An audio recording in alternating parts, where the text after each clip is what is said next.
नमस्कार, मैं हूं मृत्युंजय कुमार झा और जी बिजनेस के सभी दर्शकों को मैरी क्रिसमस। और आज हम इस खास मौके पर आपके लिए एक महत्वपूर्ण शो लेकर आए हैं। और वो शो इसलिए क्योंकि आप देखिए कि हम साल के अंत में हैं और कमोडिटी मार्केट में भारी उतार चढ़ाव का माहौल बना हुआ है। तो आज हम सेंटर पिक्स में आपको बताएंगे कि आपके लिए कमोडिटी में कहां पर कमाई के मौके बन रहे हैं, कौन कौन सी ऐसी कमोडिटी है जहां पर आपको ज्यादा रिटर्न मिलेगा, फंडामेंटल क्या है, टेक्निकल क्या है, नए टारगेट क्या है, इस पर हम डिटेल में बात करेंगे। और आज की चर्चा में हमारे साथ मेहमानों का एक खास पैनल जुड़ा है। हमारे साथ हैं नवीन माथुर आनंद राठी के, हमारे साथ प्रीतम पटनायक हैं एक्सिस सिक्योरिटीज के, और साथ ही जय पुरोहित हैं जेएम फाइनेंशियल के। आप तीनों का बहुत बहुत स्वागत है। और मेरा सबसे पहला सवाल नवीन जी आपसे होगा। हम साल के अंत में हैं सर, और आप देखिए कि मार्केट किस तरह से वोलेटाइल हो रखा है, चाहे वो गोल्ड का हो, चाहे सिल्वर का हो, चाहे क्रूड का हो। शुरुआत हम गोल्ड से करते हैं और गोल्ड का प्राइस 9 महीने की ऊंचाई के आसपास घूम रहा है। अच्छी तेजी बीच में आई, उसके बाद एक प्रॉफिट बुकिंग भी हमने देखा। क्या आपको लगता है कि गोल्ड में एक बड़ा बुल रन अभी बाकी है, या आपको लगता है कि मार्केट अभी रेंज में ही घूमता रहेगा? धन्यवाद Mrityunjay and wishing you Merry Christmas to you and the entire crew of Z Business. Yes, definitely बहुत उथल पथल रही 2022 में कमोडिटी एंड इक्विटी मार्केट्स में, अगर दोनों मार्केट्स में बात करें और करेंसी में भी। पर्टिकुलरली अगर आप देखें तो गोल्ड डेफिनेटली एक सेफ हेवन के जैसे भी यूज में आया, और जब इन्फ्लेशन हेज का टाइम आया तो तब भी गोल्ड ने अपना वो चमत्कार दिखाया against the inflation, because it acts as a hedge against inflation. और इन्फ्लेशन बहुत कंसर्न रहा मृत्युंजय पिछले 6 महीनों के अंदर। उसकी वजह से जो ब्याज दरें बढ़ी across central banks in the world, including the Fed, the Eurozone, the Bank of England, and even in India, for that matter. और अभी जापान में भी उनको करना पड़ा। The Bank of Japan has done a hike. So I think उसकी वजह से हमने एक तो डॉलर में एप्रिसिएशन आते हुए देखा, और डॉलर डिनोमिनेटेड कमोडिटीज में therefore हमने एक नीचे की तरफ रुझान देखा। पर अब लगता ये है मृत्युंजय के जो एक इंटरेस्ट रेट्स की साइकिल है वो मेरे ख्याल से ऊपर के लेवल पे आके थोड़ा सा प्लेटू हो जाना चाहिए एक क्वार्टर में और अगले क्वार्टर में। और क्योंकि अगर आप देखें तो क्रूड भी हाई से अब $80 और $85 के आसपास है। तो ओवरऑल ट्रेंड जो रहा उसकी वजह से हमने ज्यादातर एक इन्फ्लेशन की वजह और एक करेंसी फैक्टर बहुत इंपॉर्टेंट रोल प्ले करा। डिमांड एंड सप्लाई का थोड़ा सा इस साल में अभाव कम रहा, पर दो इकोनॉमिक फैक्टर्स हैं and the currency factor, they played a very important role. तो तेजी भी देखी, मंदी भी देखी। $1800 के आसपास के भाव हैं। लगता ये है मृत्युंजय कि मुझे second half of the next year can be positive for the gold, from the reason that it might be the case with a lag effect. The recession might come in the global economies, and therefore against that recession the gold would act as an hedge. तो मेरा मानना यह है कि 1800 से लेके $1900 के आसपास की रेंज में गोल्ड को नेक्स्ट ईयर में एक ट्रेडिंग का पूरा एक बैंड जिसे कहते हैं वो मिलेगा। ट्रेंड नहीं है, थोड़ा सा एक बैंड में अगर देखें तो मेरे ख्याल से 1775 1800 would be on the low side। Trading का रेंज क्या होगा नवीन जी? ट्रेड कैसे करना चाहिए? ट्रेडिंग की कॉल आपकी क्या होगी आगे के लिए 3 से 6 महीने के लिए गोल्ड पर? इंडियन मार्केट्स में अगर एमसीएक्स की बात करें तो मैं फिर भी यही कहूंगा कि एक्यूमुलेट करना चाहिए डिप्स पे। 54,000 का भाव है इस टाइम पे। टारगेट्स तकरीबन 50 मेरे ख्याल से 57 तक के देखे जा सकते हैं, 56,500 to 57,000, and the duration would be a quarter to 2 quarters. Volatile है मार्केट, स्टॉप लॉस लगा के जरूर काम करिए। मेरे ख्याल से overall trend therefore is on the international markets 1800 to 1900, and Indian markets it would be 52 to 57। ठीक है, तो ये राय आपकी है गोल्ड पर ट्रेडिंग की भी, और नियर टर्म का टारगेट भी 56,500 का टारगेट आप 3 से 6 महीने के लिए दे रहे हैं। 52,300 का भाव मिले तो आप कह रहे हैं कि वहां पर बाइंग करनी चाहिए। लेकिन बड़ा सवाल यह है कि क्या 52,300 का भाव मिलेगा? पटनायक जी आप क्या कहेंगे? बाइंग का लेवल मिल जाएगा 52,000 के आसपास का? देखिए, मुझे तो लगता है कि कहीं ना कहीं एक अपॉर्चुनिटी आएगा अराउंड 54,000 बाय करने के लिए। मिथुन जी, मैं उतना लंबा नहीं वेट करूंगा और 54,000 के लेवल पे मैं सब इन्वेस्टर्स को सजेस्ट करता हूं कि हम लोग थोड़ा एग्रेसिव होकर बाय कर सकते हैं गोल्ड। देखिए, मेरे को तीन ही है, मैं आपको तीन फटाफट लॉजिक बताता हूं। एक है कि हिस्ट्री में आप देवी भी देखोगे इंटरेस्ट रेट साइकिल्स हुए हैं, 8 बार ऐसे साइकिल हुए हैं मिथुन जय, और 8 बार हम लोगों ने देखा है जैसे इंटरेस्ट रेट साइकिल हाइक होता है तो गोल्ड के प्राइसेस पहले कम होते हैं, और towards the end of the cycle जब इंटरेस्ट रेट की प्लेटू होना शुरू करता है या बंद होने के कगार पे होता है, तब गोल्ड एक नया हाई बनाता है। तो हम लोग एक्चुअली एक राइट पोजीशन पे, एक टाइम पे है जहां पे हम लोग एंटर कर सकते हैं गोल्ड में। एक वो है। सेकेंडली, गोल्ड ने बहुत लूज किया था अपना safe haven appeal to dollar, और डॉलर इंडेक्स अभी लैंग्वेज कर रहा है 103 104 लेवल पे। मुझे नहीं लगता कि उसमें कोई हाल फिलहाल में तेजी आएगी मेजरली, एंड दैट एक सेफ हेवन अपील के हिसाब से भी अपने को फ्लोज देखने को मिलेंगे ऑन गोल्ड। और तीसरा बहुत इंपॉर्टेंट, क्रिप्टो करेंसी की मार कहीं ना कहीं बेनिफिट करेगी गोल्ड के ऊपर, क्योंकि जो एलोकेशन होता था वो क्रिप्टो करेंसी, गोल्ड से निकल के ही क्रिप्टो करेंसी की तरफ से गया था, और यदि वो लोगों को वापस लाना है तो शायद से गोल्ड की तरफ आएगा। और ये तीन बहुत सॉलिड पॉइंट होते हैं फिर एक बुलिश ट्रेंड क्रिएट करने के लिए। तो 54,000 के आसपास आता है तो गोल्ड जरूर खरीद के चलिए। मेरा टारगेट है 56,500 का, 57,000 का। हर एक चीज में मैं बोलता हूँ कमोडिटी में स्टॉप लॉस लगाना जरूरी है, वो है 52,500 का एक स्टॉप लॉस लगाइए। ठीक है, प्रोबेबिलिटी उसकी बहुत कम लगती है मुझे। ठीक है, तो आप भी तेजी में है और आपका भी जो आपकी जो कॉल है, आप कह रहे हैं कि गोल्ड आप 54,000 के आसपास खरीदिए, 56,500 का टारगेट होगा।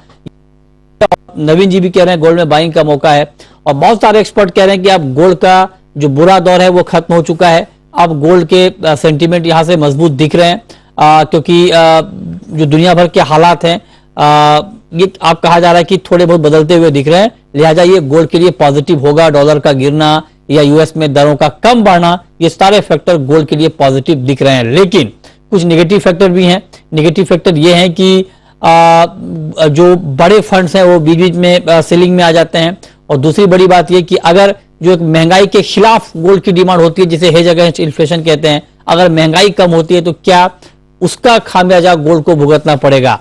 क्या कहेंगे जय पुरोहित जी आप?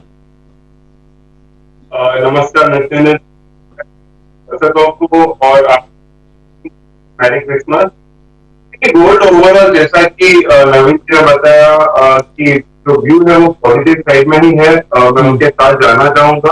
फंडामेंटल्स काफी रोबस्ट है गोल्ड के लिए, और मुझे लग रहा है कि यहाँ से जो नेगेटिव फैक्टर्स है वो काफी कुछ फैक्टर्ड इन हो चुका है। जो इन्फ्लेशन कम होने की आप बात कर रहे हैं वो भी ऑलरेडी फैक्टर्ड हो चुका है प्राइस में। जैसे कि क्रूड ऑयल प्राइसेस और एनर्जी प्राइसेस नीचे आए हैं तो वो एक पॉजिटिव मतलब इन्फ्लेशन कम होने के लिए ही संकेत है, और उसका जो इम्पैक्ट है वो ऑलरेडी प्राइसेस में दिख रहा है। तो मुझे नहीं लग रहा कि यहाँ से इन्फ्लेशन कम होने की वजह से कोई ज्यादा बड़ा डिप आएगा गोल्ड में।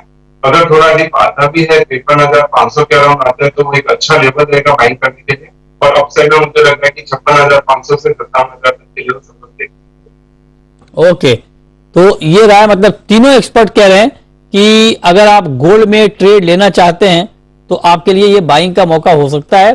फंडामेंटली गोल्ड का मार्केट मजबूत है, इस पर आप नजर बनाकर चल सकते हैं। अब आते हैं चांदी पर, और नवीन जी आपसे मैं जानना चाहूंगा संक्षेप में सर, चांदी 70,000 के ऊपर इसी हफ्ते गई है, और ठीक ठाक रैली पिछले कुछ दिनों में चांदी में आई है। अगर आप चांदी की चाल को देखें तो आप देखिए कि इस साल चांदी के दाम बहुत ज्यादा बढ़े हैं शुरुआती दौर के मुकाबले अगर इसको देखा जाए, और सबसे बड़ी बात यह है कि चांदी के फंडामेंटल मजबूत बताए जा रहे हैं। ये कहा जाए इस साल देखिए 11% की तेजी एमसीएक्स सिल्वर में आई है, कॉमेक्स सिल्वर में 3% की तेजी, स्टॉक कम है चांदी का, उसका बड़ा इंपैक्ट है प्राइस के ऊपर दिख रहा है, आगे डिमांड बढ़ने की बात भी हो रही है।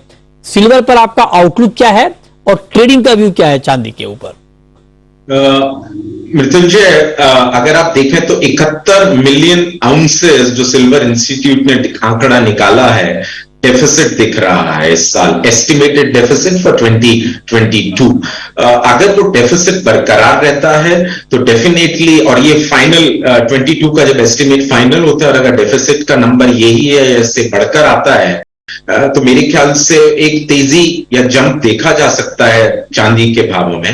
पर हमें ये भी एक ध्यान रखना पड़ेगा मृत्युंजय के जो चांदी है वो एक इंडस्ट्रियल मेटल की तरह भी यूज होती है। तकरीबन 55 से 60% जो चांदी का डिमांड है वो इंडस्ट्रियल मेटल के तरफ जाता है।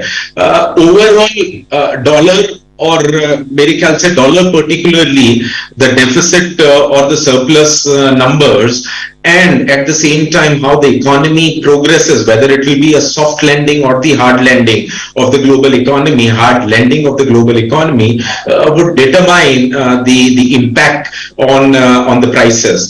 Largely लगता ये है कि ज्यादा हार्ड लैंडिंग नहीं होगा second half of the next year, तो डेफिनेटली एक पॉजिटिव है चांदी के लिए। But at the same time, the concerns are with respect to COVID back again, and we are seeing the volatility on the downside. Means we are seeing the markets trending on the downside for the last 5 to 8 days. So overall, therefore, अगर China में कुछ मतलब कि major impact आता है Covid का, जो सुनने में आ रहा है, तो लगता है कि चांदी की डिमांड कम होगी, इसलिए एक सीमित दायरे में रहेगा। तो 65,000 to 80,000 would be the range for the MC. Accumulate on dips would be the strategy. ठीक है, तो ये राय आपकी चांदी पर हो गई है। 3 से 6 महीने का टारगेट आपका 85,000 तक ऊपर में है, 78,000 85,000 के रेंज में आप कह रहे हैं कि चांदी का प्राइस होगा, और 63,000 के आसपास अगर आपको दिखता है तो आप बाइंग कर सकते हैं। पुरोहित जी, आपको भी लगता है कि चांदी में मौजूदा भाव के आसपास बाइंग का अच्छा मौका बन रहा है? जी मृत्युंजय, चांदी हमारा 2001 टॉपिक है, और इनफैक्ट जो अभी हम लोग डिस्कस कर रहे थे कि इंटरेस्ट रेट साइकिल्स कहीं ना कहीं पे पीक आउट हो सकता है आने वाले 6 से 8 महीने में, तो उसका बुलियंस के ऊपर पॉजिटिव इम्पैक्ट रहेगा। डेफिनेटली जो कोविड केसेस बढ़ रहा है वो एक कंसर्न है, बट ओवरऑल जो स्ट्रक्चर वाइज है, टेक्निकली अगर हम लोग देखेंगे तो चांदी काफी स्ट्रांगली पॉइज्ड है, और 71,000 के ऊपर तो एक मेजर ब्रेकआउट है मंथली चार्ट में। इनफैक्ट गोल्ड सिल्वर का जो रेशियो है वो भी ये इंडिकेट कर रहा है कि सिल्वर प्राइसेस आने वाले हफ्तों में, आने वाले 3 से 4 महीनों में गोल्ड प्राइसेस को आउट परफॉर्म करने चाहिए। तो मुझे लग रहा है कि चांदी यहाँ से अगर डिप आता है लगभग 65,000 तक, तो कोई अच्छा लेवल रहेगा, बाइंग करके चलना चाहिए। अपसाइड में 85,000 ठीक है। ओके, पटनायक जी, बिल्कुल संक्षेप में आप एग्री करते हैं नवीन जी से, पुरोहित जी से? आपको भी लगता है चांदी में अच्छा रिटर्न आगे मिल सकता है? बिल्कुल, मेरे को लगता है मृत्युंजय, मेरे को लगता है यदि चांदी 67,000 के आसपास आती है या 68,000 के नीचे भी जाती है, एक बार लेके चल सकते हैं, क्योंकि टारगेट तो मुझे इमीडिएट 71,000 भी दिखता है, उसके बाद 72-73,000 आने में कोई देरी नहीं लगेगी उसमें। ठीक है, तो ये राय आपकी हो गई चांदी पर, इस पर आप नजर रखिए। 64,000 का टारगेट, तीनों एक्सपर्ट एक ही पिच पर हैं, सबका ये मानना है कि सोने और चांदी में आगे तेजी बढ़ेगी।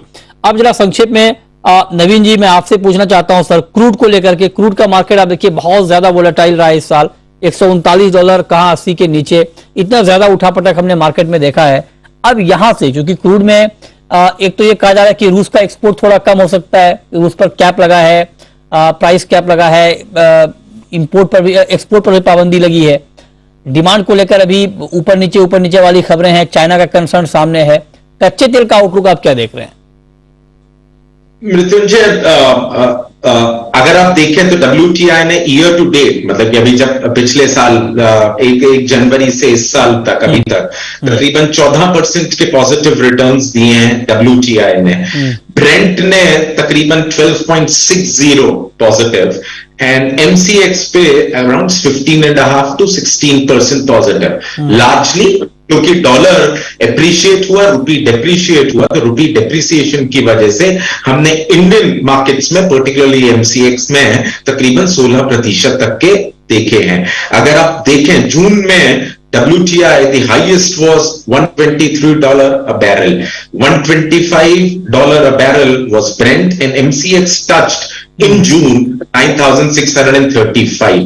आज की डेट अगर आप जैसे देख रहे हैं मार्केट्स को, तो ब्रेंट तकरीबन $83 के आसपास है, and WTI also is around $76-77. I think in this particular scenario, I would like to wait for some time to make a view for myself for the next year, because I think after the Christmas holidays and post this COVID stuff, people would know the economy would be. Right sir, तो ये राय आपकी हो गई crude के ऊपर। आप कह रहे हैं कि क्रूड पर नजर रखनी चाहिए, और आप कह रहे हैं कि कच्चे तेल में तेजी बढ़ सकती है क्योंकि फंडामेंटली क्रूड का मार्केट अब स्ट्रांग होता हुआ दिख रहा है। आप जरा बताएं प्रथमेश प्रीतम जी कि क्रूड में जो हमने ट्रेंड बहुत ज्यादा वोलेटाइल देखा है, अब अगर ट्रेड करना हो तो क्या करंट मार्केट प्राइस के आसपास मार्केट फेवरेबल है ट्रेडिंग के लिहाज से, या आपको लगता है कि 6000 के आसपास का भाव मिले तभी एंट्री लेनी चाहिए पोजिशनल ट्रेडर को? तो मेरे हिसाब से आई थिंक ये थोड़े higher end of the range में। मुझे लगता है इंटरनेशनल प्राइसेस में बात करूं तो $70 का एक बहुत स्ट्रॉन्ग सपोर्ट लेवल है, और रेजिस्टेंस मेरे को लगता है $80-84 के आसपास का है। तो हम लोग हायर एंड पे, तो मैं यदि ट्रेड करना चाहूंगा बाई की ट्रेड के हिसाब से, तो मैं 6200 का लेवल का वेट करूंगा जहां पे मैं एंट्री करूंगा, और 6750 level is a good level to exit उसके बाद ट्रेडिंग के हिसाब से। ठीक है, तो ये राय आपकी हो गई कच्चे तेल के ऊपर। चलिए अब वक्त है ब्रेक का।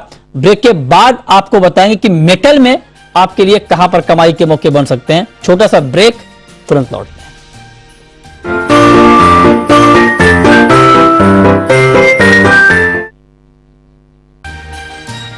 ब्रेक के बाद भी आपका स्वागत है। हम आपको बता रहे हैं कि कमोडिटी मार्केट में आपके लिए कमाई के मौके कहां पर बन रहे हैं। हमारे साथ तीनों खास मेहमान बने हुए हैं आपको डिटेल में फंडामेंटल, टेक्निकल और प्राइस टारगेट बताने के लिए। अब पुरोहित जी आप बताइए जरा, मेटल की बात करते हैं। कॉपर में हमने देखा कि चीन की चिंता के बावजूद कॉपर के दाम काफी बढ़े, 6 महीने की ऊंचाई पर दाम पहुंच गए क्योंकि डॉलर वीक हुआ था, उसका फायदा मिला, स्टॉक कम था, उसका फायदा मिला। अब यहां से आपको कॉपर का आउटलुक क्या दिख रहा है और कॉपर में क्या ट्रेड अब लेना चाहिए? देखिए, ओवरऑल अगर देखेंगे तो अभी भी फंडामेंटल्स कॉपर के प्राइस के फेवर में ही है। साउथ अमेरिका के कुछ कंट्रीज में अभी भी जो इश्यूज चल रहा है उसकी वजह से सप्लाई डाउन ही रहेगा, और साथ ही साथ अगर देखेंगे तो कॉपर ग्रीन एनर्जी के लिए भी एक काफी इंपॉर्टेंट कंपोनेंट है। टेक्निकली आउट परफॉर्मेंस जबरदस्त ऑलरेडी देखने के लिए मिला है, तो मुझे लग रहा है कि आउट परफॉर्मेंस और रहेगा, और कॉपर में आने वाले 3 से 4 महीने में हम लोग 800 तक के लेवल्स भी देख सकते हैं। तो थोड़ा डीप अगर आता है 680, 670 के अराउंड, तो वहां पे बाइंग करके चलना चाहिए। 620 का पोजिशनल बेसिस पे स्टॉप लॉस रहेगा, और अपसाइड में 800 प्लस के टारगेट। नवीन जी आप सहमत हैं? आपको भी लगता है कि बेशक अभी चीन की चिंता सामने हो कोविड की वजह से, लेकिन कॉपर के जो सेंटीमेंट हैं वो मजबूत हैं, और जैसे ही थोड़ा बहुत मौका मिलेगा कॉपर को ये देखने का कि अब डिमांड बढ़ रही है, मार्केट बहुत तेजी से ऊपर जाएगा। क्या करें कॉपर में, आपको क्या लगता है? पॉजिटिव है मृत्युंजय कॉपर के लिए। इंडस्ट्रियल मेटल ओवरऑल के बारे में तो नहीं कह सकता, पर लेकिन हाँ पर्टिकुलरली कॉपर को लेकर थोड़ा डेफिसिट का सिनेरियो भी रहेगा 2022 में। कैरी ओवर स्टॉक्स जो हैं, particularly world inventories on the copper has been quite deficit for quite a long time. तो मेरा मानना ये है कि थोड़ी सी तेजी बनी रहेगी, पर बहुत हद तक डिपेंडेंट रहेगा कि कैसा रहता है global growth next year, and particularly China में किस तरह से इकोनॉमी पैन आउट होती है। मतलब कि अगर आप पीछे के टाइम हिस्ट्री को देखें तो जब भी इन्वर्टेड यील्ड्स हुई हैं उसके बाद हमने एक रिसेशन देखा है। तो ये अगर रिसेशन सॉफ्ट होता है तब इंडस्ट्रियल मेटल्स में कोई प्रॉब्लम नहीं है, पर अगर थोड़ा सा हार्ड होगा तो हो सकता है कि पूरे इंडस्ट्रियल मेटल पैक में नेगेटिव हो। पर डिप्स पे बाय करना चाहिए 650 के आसपास, 675 के आसपास। अगर अभी आप देखें तो भाव तकरीबन 710, 715 के आसपास चल रहे हैं। टारगेट जो है वो 820 का लगाएं, और स्टॉप लॉस जो है वो तकरीबन 600 या 605 के आसपास का लगा के चले। थोड़ा टफ है नीचे इतने स्तरों पर आना, but that is where the strong support is there around 650 to 675। Okay, तो आपका 3 से 6 महीने का टारगेट 820 रुपए का है, और आप कह रहे हैं कि 650, 675 के रेंज में दिखे तो आप बाइंग करें, और आपको 820 का टारगेट दिख सकता है। पटनायक जी आप भी सहमत हैं पुरोहित जी से, नवीन जी से? आपको भी लगता है कि कॉपर में कोई रिस्क नहीं है, और अगर मार्केट थोड़ा भी नीचे आ जाए तो आपके लिए ना सिर्फ शॉर्ट टर्म के लिए बल्कि मीडियम टू लॉन्ग टर्म के लिए भी बाइंग का एक अच्छा मौका बनेगा? क्या कहेंगे आप? देखिए, मेरा ये मानना है कि थोड़ा न्यूज फ्लोज कोविड के चलते और रिसेशन के चलते थोड़ा नेगेटिव रहेगा। एंड आप देखिए पूरे मेटल पैक्स में कॉपर ही एक मेटल है जिसमें इतना ज्यादा कुछ इम्पैक्ट नहीं था, बट फिर भी करेक्शन आया है, बट उस सिवियरिटी पे नहीं आया जितना हमने बाकी मेटल्स में बहुत देखा हुआ है। मैं तो थोड़ा कॉन्ट्रेरियन हूं उनके व्यू से। मेरे को लगता है कि हम लोग कॉपर यदि 720 के लेवल पे आता है तो एक बार बेच के चल सकते हैं। स्टॉप लॉस लगाइए 750 का, पर टारगेट प्राइस रहेगा 670 का।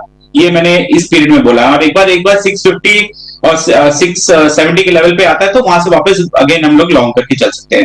But in the near term मुझे लगता है न्यूज फ्लो थोड़ा नेगेटिव रहेगा, मार्केट भी आपने देखा है थोड़ा वीक है, एंड उसका इम्पैक्ट कहीं ना कहीं कॉपर प्राइसेस पे जरूर आएगा। तो अच्छा, ओके, तो ये आप कह रहे हैं कि बेचें। ओहो, अच्छा, तो उन दोनों की राय मतलब बाइंग की है, आप कह रहे हैं कि बिकवाली। तो सर बीच का रास्ता क्या निकाला जाए ताकि दर्शक हमारे कंफ्यूज ना हो? बताइए। रास्ता ये है कि 670 के आसपास खरीद के चलना चाहिए मेरे हिसाब से। तो बीच का रास्ता ये भी तो हो सकता है कि अभी बेच दें। वो भी है, बिल्कुल। अच्छा, दोनों है, ठीक है। मतलब 670 आने के बाद आप भी बुलिश हैं, मतलब उसके बाद आपको लगता है कि हाँ तेजी रहेगी, राइट? ओके, तो ठीक है। दो लोग कह रहे हैं बाइंग में और पटनायक जी कह रहे हैं कि आप 670 के टारगेट के लिए बेच सकते हैं। तो आप दोनों कॉल फॉलो कर सकते हैं, लेवल अलग अलग हैं, अपने हिसाब से आप चूज कर सकते हैं। लेकिन हाँ, आप जो भी ट्रेड लें ये ध्यान रखिए कि आपको स्टॉप लॉस लगाना है, चाहे वो शॉर्ट टर्म का ट्रेड हो चाहे वो लॉन्ग टर्म का ट्रेड हो, क्योंकि मार्केट बहुत वोलेटाइल है और ऐसे में बिना स्टॉप लॉस का ट्रेड आपके लिए जोखिम भरा सौदा हो सकता है। इस पर आप नजर बनाकर चलें। नवीन जी, आखिरी 30 सेकंड में आपका कमेंट, क्योंकि राय अलग अलग हो गई सर, तो कुछ बीच का रास्ता बताइए आप। आने दीजिए 650 पे। प्रीतम भी कह रहे हैं ना बाय करने के लिए, हम भी 650 670 पे कह रहे हैं बाय करने के लिए। तो प्रीतम कह रहे हैं कि आपको दोनों तरफ का मौका मिलेगा, पहले नीचे का खाइए, फिर जब 650 पे आइए तो ऊपर तेजी लीजिए। ठीक बात है, ठीक बात है। तो आने मतलब उसमें कोई कंफ्यूजन नहीं है। लेवल आप देख लीजिए, नवीन जी का भी लेवल 650 है, तो नवीन जी कह रहे हैं कि तब तक रुकिए, और पटनायक जी कह रहे हैं कि अगर आप ना भी रुके तब भी काम चल सकता है, आप यहाँ बेच भी दें वहां खरीद लें। तो कुल मिलाकर लेवल का पूरा खेल है, लेवल आपको अलग अलग दिए जा रहे हैं, इस पर आप गौर कीजिए, ध्यान रखिए। बहुत शुक्रिया प्रीतम पटनायक जी आपका, नवीन माथुर जी आपका और जय पुरोहित जी आपका हमारे साथ आज की इस खास चर्चा में जुड़ने के लिए और बताने के लिए कि कमोडिटी मार्केट में कहां पर कमाई के मौके बन सकते हैं।